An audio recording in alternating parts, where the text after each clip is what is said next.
Hello. My name is Josh Catone. I'm the editorial director at Mashable. It's my privilege to introduce our next speaker, Howard W. Buffett.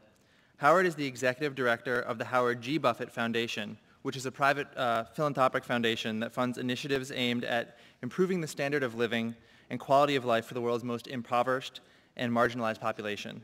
Previously, Howard served as the director of agricultural development for the Department of Defense, where he was responsible for overseeing the agricultural reconstruction efforts in Iraq and Afghanistan. Before that, he was a policy advisor for the White House Domestic Policy Council. This guy has done a lot of stuff.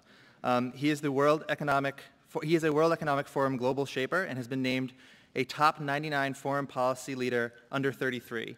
And we're thrilled to have him join us today to discuss investing in social good and what that means for the next generation. So here's Howard.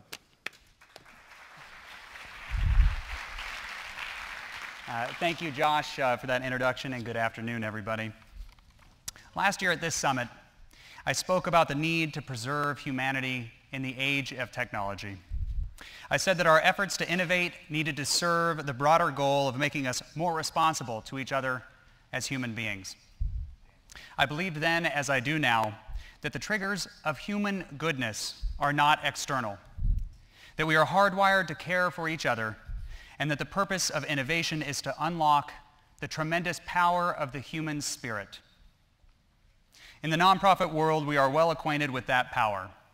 After all, our sector is fueled by human empathy. It drives the donations people make, the time they spend volunteering, and the optimism they have that their efforts will make a difference. But empathy is both a gift and a responsibility. Just as we believe that government should be careful with taxpayer dollars because they are derived from the collective work of our nation, so must we acknowledge our responsibility to maximize the impact of every dollar we spend to alleviate suffering. To honor that duty, we must remember that doing good does not excuse us from doing better. That while we have made great strides in identifying global needs and raising money to address them, we must now rise to meet our next great challenge: to engage the forces of competition and cooperation to produce better results for the people we're trying to help. We have all seen examples of the current system's limitations. For me, they were crystallized when I traveled to Thailand following the tsunami in 2004. I watched as international aid organizations rushed in to help. They were all armed with similar missions: to help the nation rebuild and to protect the health and well-being of those who had survived that terrible event. So, as they came to the aid of millions, they had more resources, though, than they could adequately deploy. And they were under pressure from their donors to produce results quickly. So what began as a global effort to help became a local competition to achieve. Homes were built without regard to local customs. Two-story buildings were developed in areas where people would only live at ground level. Toilets were installed that would never be used since villagers refused to place those facilities so close to their living quarters. It got to the point where the villagers realized how desperate the NGOs were to produce outcomes, so they began asking for incentives to allow nonprofits access to their villages. They were literally auctioning off the right for NGOs to help them, getting paid to accept charity. And when those rights were finally secured, the nonprofits would spend tremendous amounts to build thousands of billboards advertising their involvement. They would then parade their donors past these villages and demonstrate the tremendous impact their donations were having on the lives of the victims. In a journal I kept during that trip, I wrote the following: I would have never guessed that people are sending winter clothing as aid. And I find it hard to understand how, if you're building a set of homes for a community that just lost everything, you don't get their approval for what you're building before you build it. It felt like philanthropic colonialism. Over that decade, I traveled to over 70 countries and witnessed the best and worst of philanthropy. Most recently, I spent nearly a year leading a team in Afghanistan rebuilding components of the nation's agriculture economy. Those experiences changed my life. They made me realize that while in the philanthropic world, the problem is the product, in the business world, the product is the solution. I decided that developing a model that reconciled the two might yield positive results. So I looked at my grandfather's vision for market investment and found that his focus on building portfolios that empower human capital held great potential for philanthropy.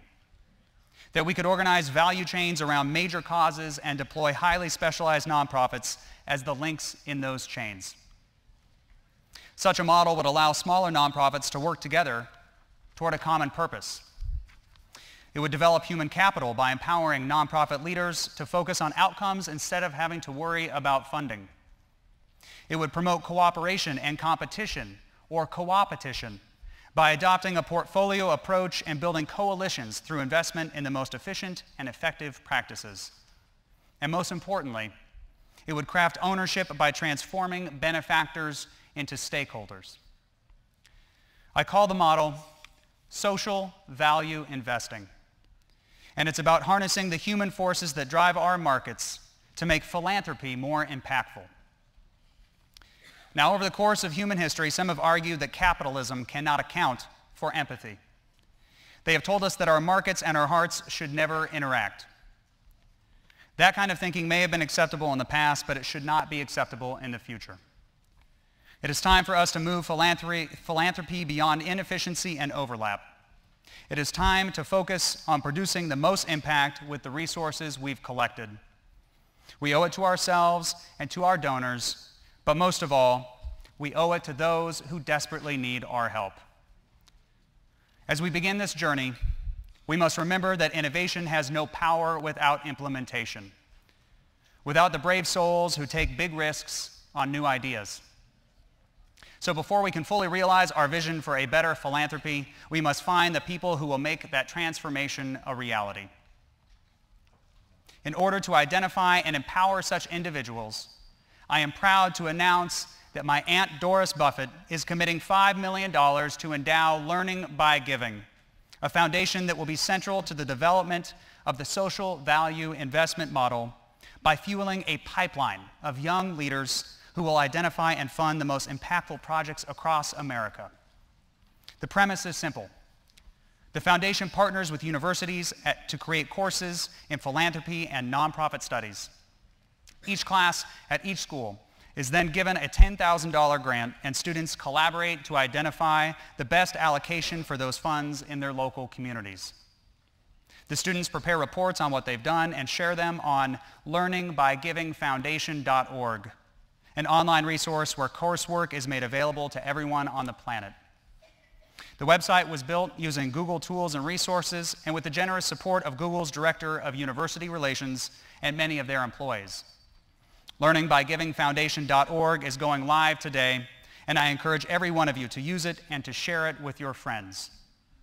This foundation is an example of how a small change in the traditional paradigm can transform an entire sector. By empowering students to become problem solvers in their own communities, we maximize the impact of our dollars, encourage innovation, and inspire future leaders to begin lifelong engagements with philanthropy.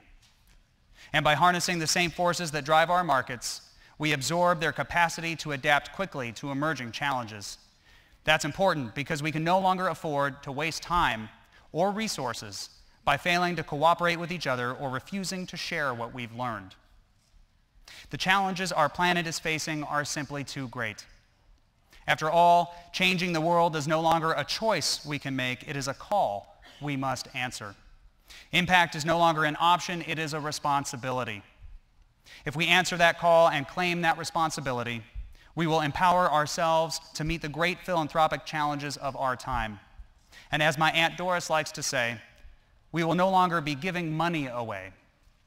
We will be investing it. Thank you very much.